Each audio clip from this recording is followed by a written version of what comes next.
Queridos e amados irmãos, é com muita alegria que estamos de volta para meditarmos na Palavra de Deus no programa EBD na Web. Louvamos a Deus pela iniciativa do nosso querido pastor Roberto José dos Santos e também na pessoa do nosso querido amigo evangelista Renato Torres.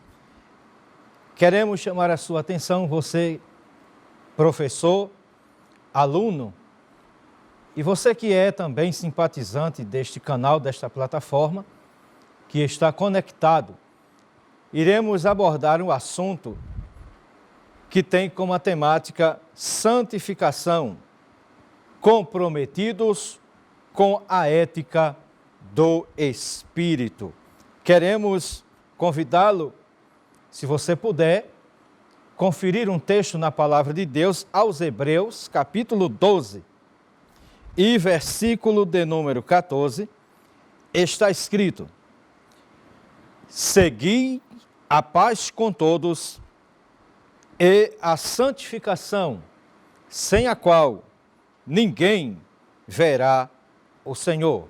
Que Deus aplique esta pequena porção da sua santa palavra em os nossos corações neste dia. Quero chamar a atenção dos nossos ouvintes para a verdade prática desta lição que diz o seguinte: santificação é a especialidade do Espírito Santo. Ela é instantânea e ao mesmo tempo progressiva, pois acompanha o crescimento espiritual do crente.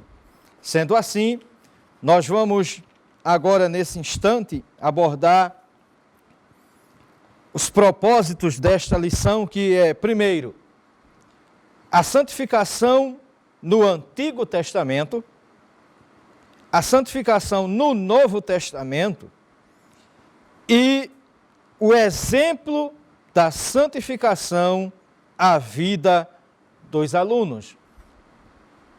A parte introdutória escrita pelo pastor Ezequias Soares diz o seguinte: Deus é absolutamente santo. Sua santidade é infinita e inigualável. Ele é santo em si mesmo, em sua essência e natureza. E a sua vontade é que os crentes reflitam este caráter de santificação no seu modo de vida. Então, vamos agora meditarmos e pontuarmos algumas considerações nesta lição, referindo-nos à santificação no Antigo Testamento. Como funcionava?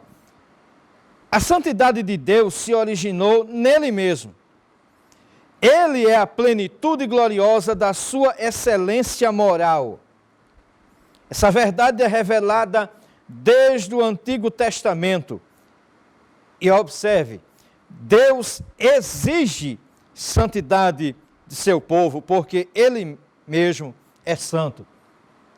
Entre todos os deuses, Deus é o único que exige do seu povo santidade, com o objetivo de a nossa caminhada, a nossa trajetória com Ele, através da santificação, nos identificarmos com o nosso Deus.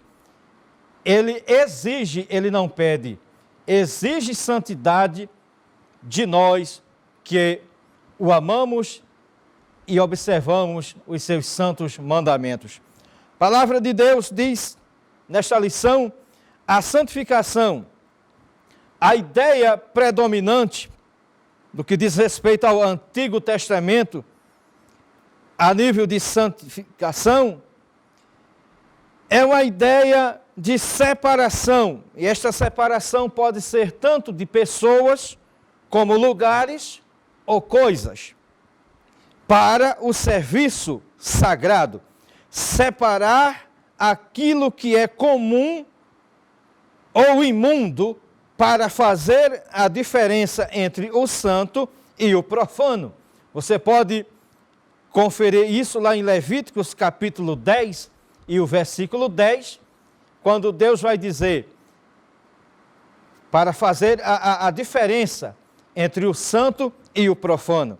O profano é alguém que se mostra indiferente no que diz respeito ao sagrado, ou seja, ele não valoriza aquilo que é separado, sagrado, consagrado a Deus e a serviço de Deus.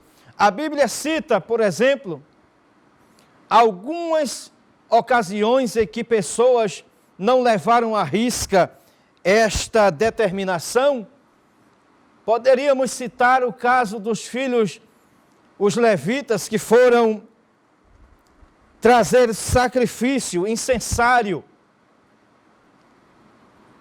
ao Senhor e trouxeram fogo estranho. A Bíblia diz que eles foram consumidos, eles não deram valor à coisa sagrada, Nadab e Abiú. Podemos também falar de Beltesazar, que em uma noite de muita regalia, de muita festa, resolveu dar uma ordem para que os utensílios sagrados da casa de Deus fossem usados naquela festa profana. E a Bíblia diz que no desenrolar dessa festa apareceu uma mão, um dedo, escrevendo uma sentença.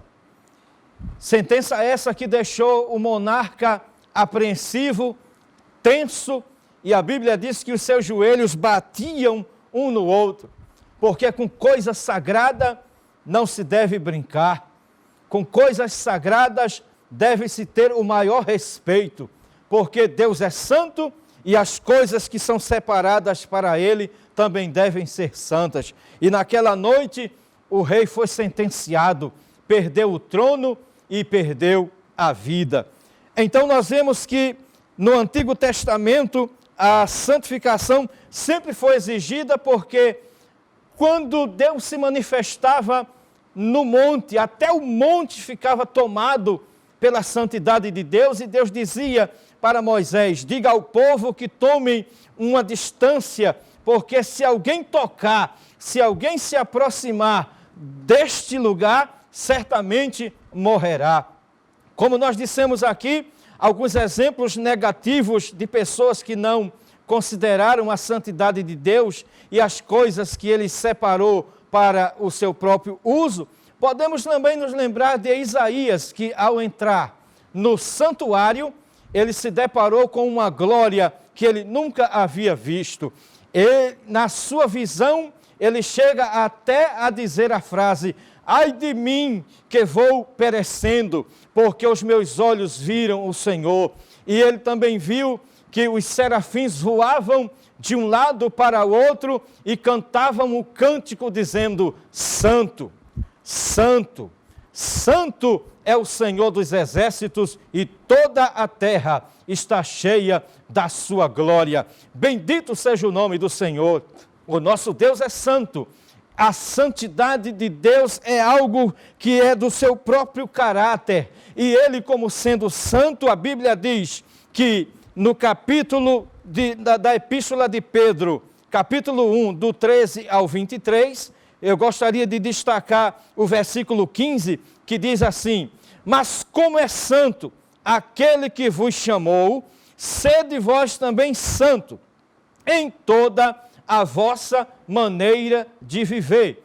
A santidade que Deus exige de nós envolve o nosso comportamento, envolve algo que vai muito mais além, porque a santidade é algo que reflete de Deus para nós. Moisés subiu ao monte e esteve com o Senhor, e a glória de Deus desceu ali de uma forma tão gloriosa, que quando Moisés desceu e foi para o meio do povo, o povo identificou que algo extraordinário estava acontecendo com Moisés. O rosto brilhava, o rosto refletia a santidade de Deus. Quem se aproxima de Deus é necessário que se afaste de tudo quanto aquilo que Ele exige que afastemos, que abramos mão daquilo que Ele nos pede. A santidade de Deus é algo que devemos manter ter em nossa vida, pois o texto diz, porquanto escrito está,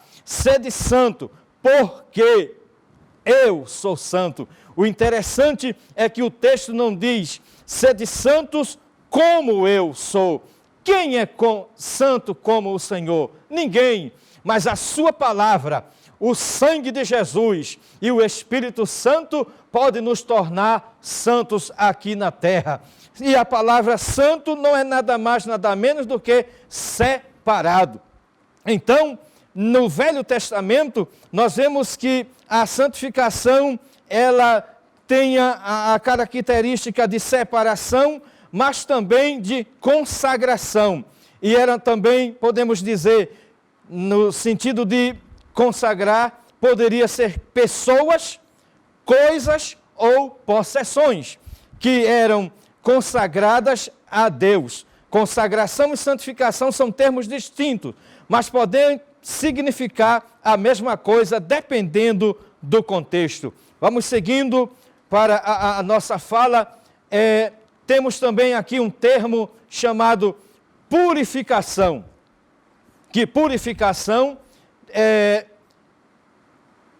ao mesmo campo semântico, ambos se aplicam à santidade de Deus. Podemos ver e citar de volta o caso de Isaías, como também as pessoas que se aproximam dele se purificam de toda sorte de pecado e de idolatria. Quando nós temos um encontro com Deus, automaticamente entramos na fase da regeneração, da santificação, da justificação e etc. A palavra de Deus nos diz que purificação quer dizer tornar limpo, ou seja, purificar. Às vezes podemos ocorrer em alguns momentos na nossa vida de algo que está em nós ou alguma prática, Deus não se agradar e Ele exigir de nós que melhoremos, que possamos neste dia em que estamos refletindo sobre esta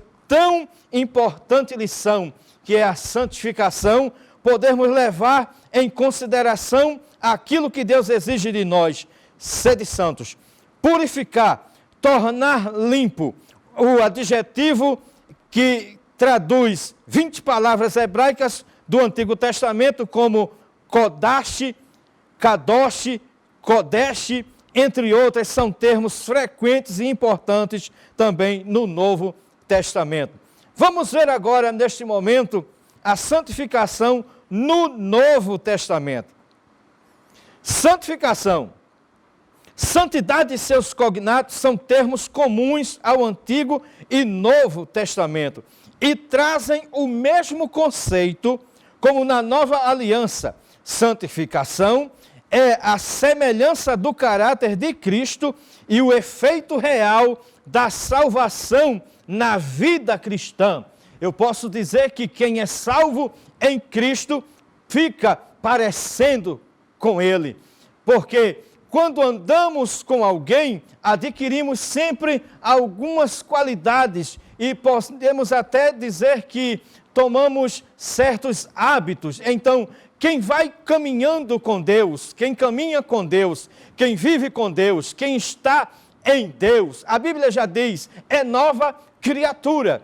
As coisas velhas já passaram e eis que tudo se fez novo. Houve uma mudança, houve uma transformação, houve um melhoramento. E o que é isso? Santificação na vida da igreja, santificação na vida do crente. E o texto áureo diz, segui a paz com todos e a santificação sem a qual ninguém verá o Senhor.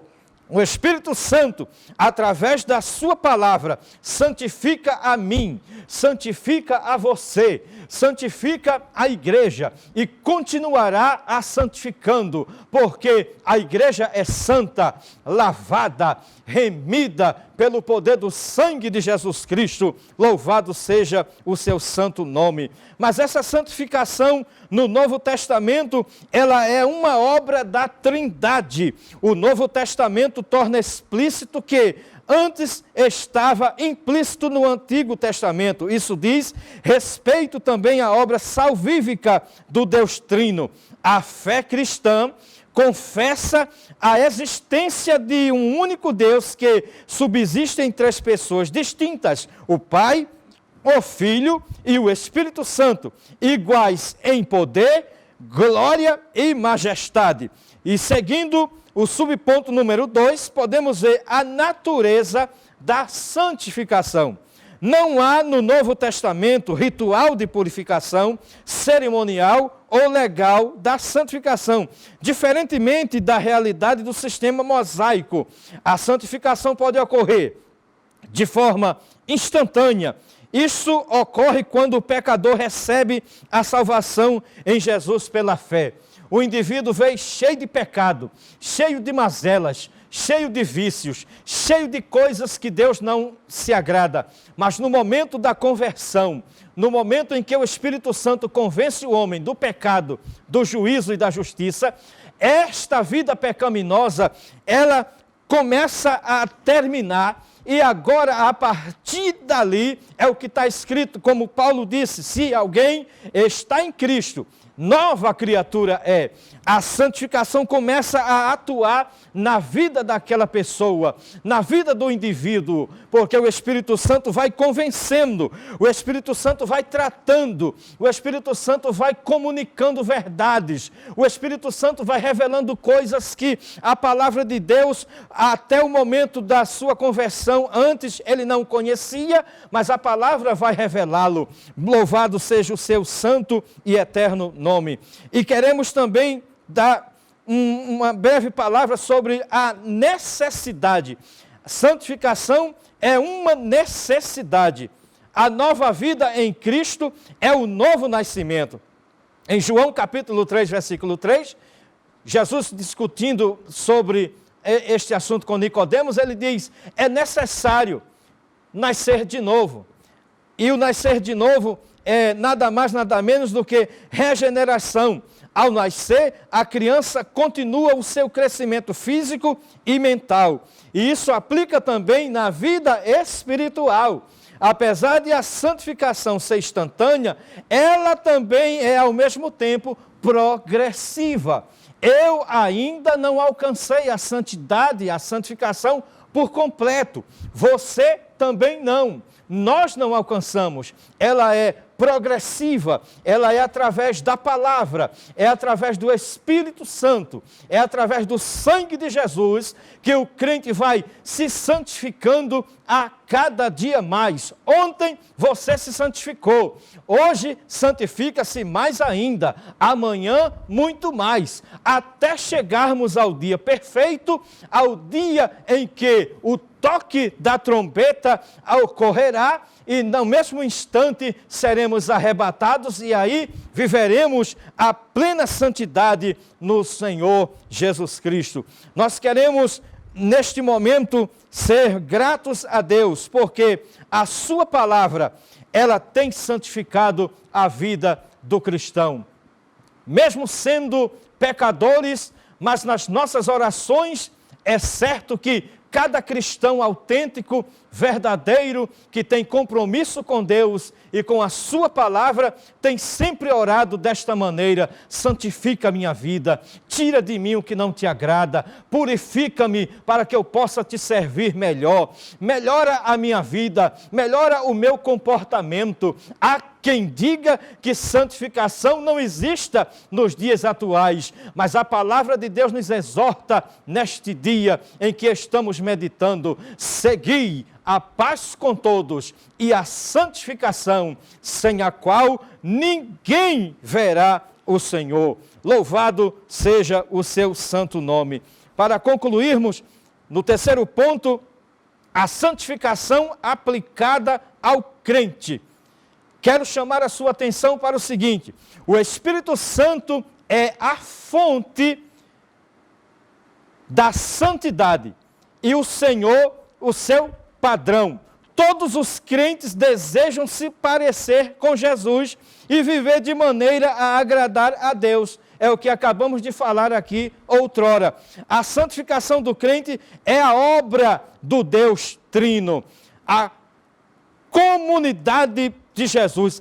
As epístolas do Novo Testamento visam fortalecer as igrejas e exortá-las a uma vida santa diante de Deus. A vida velha não se aplica mais à minha.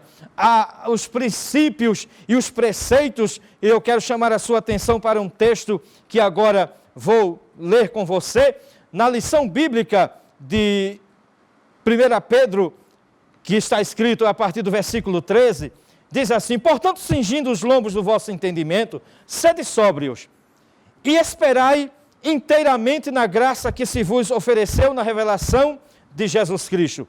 Como filhos obedientes, não vos conformando com as concupiscências que antes havia em vossa ignorância. O versículo 18 segue dizendo: sabendo que não foi com coisas corruptíveis, como prata ou ouro, que fostes resgatado da vossa vã maneira de viver, que por tradição recebestes dos vossos pais, mas com precioso sangue de Cristo, como que de um cordeiro imaculado e incontaminado, o qual, na verdade, em outro tempo foi conhecido, ainda antes da fundação do mundo, mas manifestado nestes últimos tempos por amor de vós. E por eles credes em Deus, que ressuscitou dos mortos e lhe deu glória, para que a vossa fé e a esperança estivessem em Deus. Atente agora para o versículo 22. Purificando a vossa alma na obediência à verdade, para a caridade fraternal não fingida. Amai-vos ardentemente uns aos outros com um coração puro, ou seja, santo, sendo de novo gerados, não de semente corruptível, mas da incorruptível, pela palavra de Deus viva e que permanece para sempre. Então, nossa lição neste dia nos diz, neste tema tão sugestivo, santificação, comprometidos com a ética do Espírito. E para concluir, queremos dizer que a ética do Espírito é o estudo da conduta, o termo que vem do grego hábitos ou costume, que aparece somente uma vez no Novo Testamento, no plural, e em um provérbio popular usado pelo apóstolo Paulo, que está escrito em 1 Coríntios capítulo 15, versículo de número 33, que diz: as más conversações corrompem os bons costumes. Que cada um de nós, neste dia, possa guardar esta palavra, que é viva e eficaz, que é o veículo pelo qual somos santificados, exortados e chamados à atenção para melhorarmos sempre a nossa vida e a nossa convivência com um Deus que é santo, que Ele é santo. E há um adjetivo que está no superlativo, santíssimo, que só se aplica ao nosso Deus. Este é o diferencial entre Deus e os outros deuses das nações. É o único, repito, que exige dos seus seguidores, que exige dos seus servos a santidade, para o melhoramento da nossa vida e o nosso aproveitamento enquanto o tempo que estivermos aqui. Louvamos a Deus pela a vida de cada um dos nossos queridos irmãos, professores, alunos da escola dominical. Que esta palavra possa alcançá-los e que possa produzir na vida de cada um dos nossos amados irmãos a santificação necessária para a nossa vida. Que Deus em Cristo enriqueça a todos quantos nos ouvem neste dia. Amém.